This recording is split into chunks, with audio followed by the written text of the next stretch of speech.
generally, you now have warnings on comedy films where a joke is said, which is clearly a joke, not intended to be remotely offensive to anybody. Right. And even that now needs a warning at the front in case anybody's offended. What do they think is going to happen when you watch it? What happens to people? I mean, the fact they sit there shaking. The fact that this generation needs a trigger warning it's and pathetic. a Clonopin It's to pathetic. get through an episode of Phil, Friends. it's pathetic. It's pathetic. We've become a world, and I've talked about this a lot, a world where it is now a premium to be a victim. It is celebrated to be weak. You see that great sporting athletes are now making more money and becoming more acclaimed if they quit than if they win. We're becoming essentially... if you're talking about the one who got the twisties, that's not right. Well, I'm actually... Is that who you're talking about? Well, I can't remember her name, but... I'm actually not talking about her. I was actually talking about the... She did not quit. Well, they drove this... Olympics, that sickness of taking someone as a child and training them like, I mean, you just with no humanity, really. It's just you are this vessel for America winning a medal. And they drove that poor girl to Simone Biles you're talking about. Simone Biles, Yeah. okay. So I have no doubt that she maxed out to what she was possibly as a human capable of taking. She didn't give up. I wasn't actually talking about her on this. Oh. I was actually talking Who's about... quitter? Who are you talking about as a quitter? I was actually talking about Naomi Osaka, the tennis player. Okay, I know less about that. Naomi Osaka, I know that name. It's an interesting thing for me where she just quit. She quit in the middle of a tournament.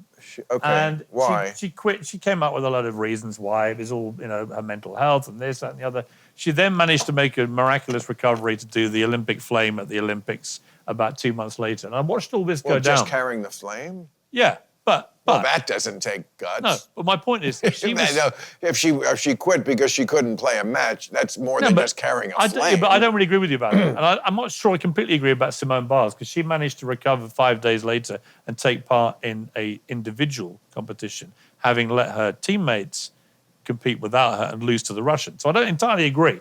But my general point about it is this.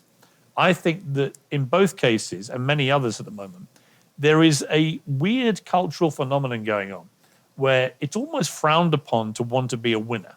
Where if you express yourself, then you're an oppressor. Yes, in some way, if you want to dominate your sport and be a champion and a winner and do what it takes to win. Well, let me finish. We still love winners. Come on, we just had the Super Bowl. We do. We like the winners. They go to Disneyland. The other losers get to weep in the water. That's true. Okay. But but if you now quit, if you now give up, and you just embrace this new phenomenon of, well, I've got mental health issues, whatever the real reason may be, and I'm not doubting sometimes the veracity of that, but you get celebrated more than if you win.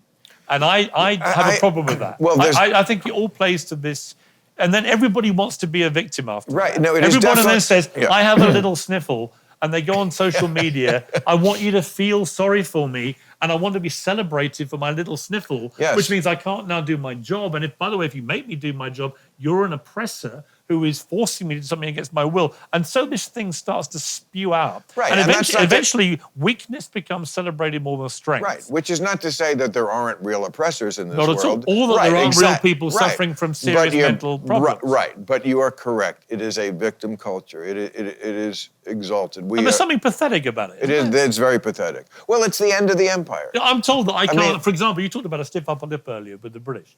Yes. I've always prided myself on having a stiff upper lip. I think it's a thing to actually to want to aspire to have. And what about your penis? What about how much pride we'll you have? Come to my stiff lower lip a bit later. But we come to our part of the podcast. This is the tequila kicking in, Bill. Some people find it awkward. But I feel is generic to what we're talking about. I'm extremely relaxed if you want to talk about my lower genitalia, but I'd rather get back, if you don't mind, in the short term. Yeah. No, I agree with you. No, I just think that we are entering a perilous period of society where weakness is celebrated, and the stiff upper lip, which used to be something the Brits were admired for around the world. Synonymous with. Right. And we were like, that's a good thing. In times of trouble, the British ability to rise above this, not get over emotional, not get too down about see, it. this is Dust what- yourself but, down and I mean, kick on. That's gone now. Now the stiff upper lip is now Right. to be condemned. I am to be Yes. condemned for saluting a stiff upper lip. Right. How dare I be resilient? But see, this is not to be Arnold Toynbee on you, but this is what happens to successful civilizations. You become so successful, you become weak. You become, it's happened to Rome. It happens to everybody. Yeah. You become effete, you become fat soft, and complacent. Soft. You know what you are? You're Martin Sheen in Apocalypse Now when he's Captain Willard in the hotel room, and he's like, I've been in this hotel room. Charlie's in the jungle. He's getting stronger every day, and I'm fucking karate chopping this mirror and cutting my hand. That's us. We're in the hotel room, hitting the mirror, and Charlie.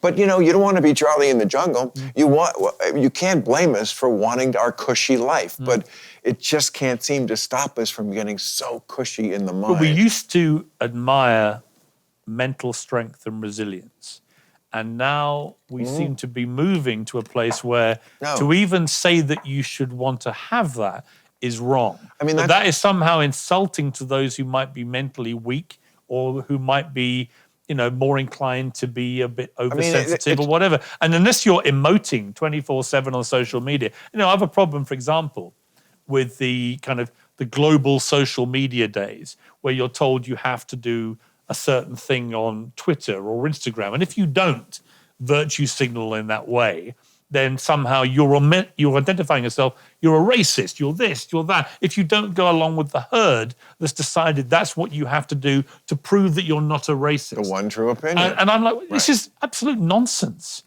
Why should I do that? That's not how I prove. And they all move on a day later, straight back to the way they were before. This is like a momentary, I'm not a racist, look at me, I've done my black square on Instagram. It's kind of like when an actress, when she does like a part where they have to ugly her up, and then everybody's like, she was so brave. I'm like, it would be brave if she stayed ugly. Yeah. But, you know, she's going to be Nicole Kidman again on Monday. They're going to take the big ugly nose off. You know, the fat suit will go out in the trash. Yes. You know, not that acting should be something that's really brave. Anyway, Marines are brave. People, you know, but it's kind of like that, you know? It's just, you're going to go back to being...